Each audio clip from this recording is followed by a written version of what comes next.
समाज पार्टी के मुखिया ओम प्रकाश राजभर के बारे में कभी बीजेपी नेता दिनेश लाल यादव निरहुआ ने कहा था कि वो बिन पेंदी की लोटा किधर लुढ़क जाए कुछ कहा नहीं जा सकता।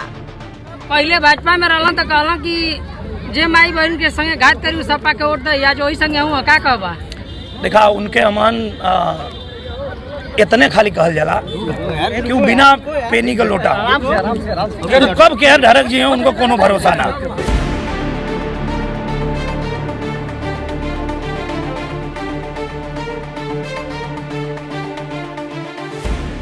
निरहुआ ने ये बयान उस वक्त दिया था जब ओम प्रकाश राजभर ललकी टोपी वाले सपाई मुखिया अखिलेश यादव के साथ मिलकर विधानसभा चुनाव लड़ रहे थे और हर चौक चौराहे पर होने वाली रैलियों में योगी मोदी को खूब कोस रहे थे। लेकिन जैसे ही 10 मार्च को नतीजे आए, योगी की प्रचंड लहर के सामने सपा सुभाषपा का गठबंधन धराशायी हो गया।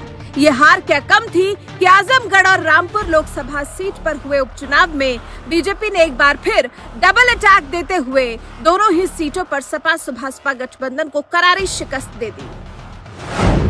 इसी हार के बाद से ही ओम प्रकाश राजभर कुछ बदले से नजर आ रहे हैं, जो इशारा कर रहा है कि कहीं निरहुआ की बिन पेंदी का लोटा वाली बात सच न हो जाए। क्योंकि जिस तरह से ओम प्रकाश राजभर ने राष्ट्रपति चुनाव के दौरान योगी से मुलाकात के बाद विपक्ष के उम्मीदवार यशवंत सिन्हा को वोट न देकर एनडीए की उम्मीदवार द्रौपदी मुर्मू को वोट दिया, उसने काफी हद तक तस्वीर साफ कर दी थी कि एक बार फिर राजभर का दिल बीजेपी के लिए धड़कने लगा है। और अब तो द्रौपदी मुर्मू को वोट देने के बाद योगी सरकार भी उन पर बड़ी मेहरबान नजर आ रही है। तभी तो 6 विधायकों वाली पार्टी के अध्यक्ष ओम प्रकाश राजभर को सरकार की ओर से वाई कैटेगरी की सिक्योरिटी दे दी गई है, जिसका मतलब साफ है कि अब राजभर के आजू बाजू में 16 पुलिस वालों की फौज घूमेगी। वो जहां भी जाएंगे उनकी सुरक्षा में तैनात ये 16 जवान हमेशा मुस्तैद रहेंगे। वैसे जब राष्ट्रपति चुनाव के नतीजों के तुरंत बाद ओम प्रकाश राजभर को वाई कैटेगरी की सिक्योरिटी दी जाएगी तो सवाल तो उठना ही था, और सवाल उठे भी। वरिष्ठ पत्रकार मिलिंद खांडेकर ने एक ट्वीट में तंज मारते हुए लिखा, वोट के बाद सुरक्षा। ओम प्रकाश राजभर ने राष्ट्रपति चुनाव में बीजेपी की उम्मीदवार द्रौपदी मुर्मू को वोट डाला। अब गाजीपुर पुलिस ने 16 पुलिस वाले लगाकर 22 श्रेणी की सुरक्षा दे दी है। विधानसभा चुनाव अखिलेश के साथ लड़ा था, राष्ट्रपति चुनाव में बीजेपी के साथ आ गए। पत्रकार अखिलेश तिवारी ने भी लिखा, ओम प्रकाश राजभर को राज्य सरकार ने 22 श्रेणी की सुरक्षा दी। 2022 विधानसभा चुनाव में भाजपा को पानी पी पी कर कोसने वाले राजभर 2024 के चुनावों के पहले पवित्र होंगे। एक और पत्रकार धीरेन्द्र अवस्थी ने लिखा, ओम प्रकाश राजभर को मिली 22 श्रेणी सुरक्षा।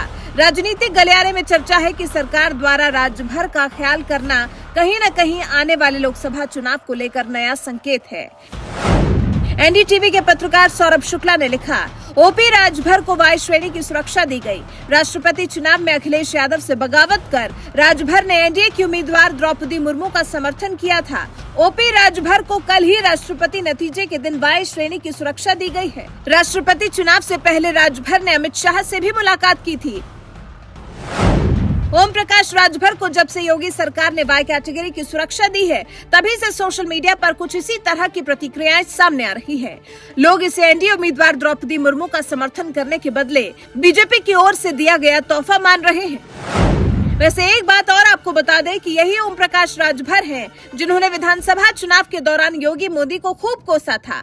एबीपी न्यूज के एक चुनावी कार्यक्रम में तो उन्होंने पीएम मोदी को देश का नंबर 1 झूठा आदमी बताते हुए कहा था, दुनिया में नंबर 1 का झूठ बोलने वाला नेता कोई है तो उस नेता का नाम माननीय नरेंद्र मोदी जी है। सौगंध मुझे इस मिट्टी की, देश नहीं बिकने दूंगा। रेलवे बेच दिया, बैंक बेच दिया, LIC बेच दिया, BSNL को बेच दिया, कोयले की खदान बेच दी, पूरे देश की संपत्ति बेच दी। गरीबों को कहा हवाई चप्पल वालों को हवाई जहाज पर उड़ाऊंगा। जहाजियों बेच दिए, अब क्या करेंगे। देश के गृह मंत्री अमित शाह के बारे में ओम प्रकाश राजभर ने कहा था, जुमला बोलने में अमित शाह पूरी दुनिया में नंबर 1 पर है। किसी साथी ने पूछा था, आपने चुनाव में 15-15 लाख का वादा किया, तो अमित शाह जी ने कहा, मैंने वोट लेने के लिए जुमला बोला था। इतना ही नहीं, सूबे के मुखिया योगी आदित्यनाथ को भी ओम प्रकाश राजभर ने नहीं बख्शा। उन्हें तो राजभर ने कहा था, पिछड़े दलित का अधिकार लूटने वाला अगर कोई नेता उत्तर प्रदेश में नंबर 1 पर है तो वो योगी आदित्यनाथ है। इतना ही नहीं, योगी के लिए खुले मन से राजभर ने यहाँ तक कह दिया था कि योगी को वहाँ भेजेंगे जहाँ भीख मांगने की ट्रेनिंग दी जाती है। योगी बाबा जौन पहले उम्र इस सदन में टाली, हम कुछ नहीं करूंगा, लेकिन योगी बाबा जी आपको लखनऊ की गद्दी से उठाकर वहां पहुंचाऊंगा जहां भीख मांगने की ट्रेनिंग दी जाती है। यानी मोदी, शाह से लेकर योगी तक किसी को भी नहीं बख्शने वाले ओम प्रकाश राजभर को इसी तरह से न जाने कितनी बार चुनावी मंच से खूब कोसते देखा गया है। लेकिन अब समय का खेल देखिए। यही ओम प्रकाश राजभर एनडीए की उम्मीदवार द्रौपदी मुर्मू का समर्थन करते हैं और मुर्मू की जीत के तुरंत बाद ओम प्रकाश राजभर को योगी सरकार की ओर से 16 पुलिसकर्मियों के साथ वाई कैटेगरी की सुरक्षा दे दी जाती है। ऐसी सियासत और योगी सरकार के फैसले पर आप क्या कुछ कहना चाहेंगे? अपनी राय हमें कमेंट कर जरूर बताएं।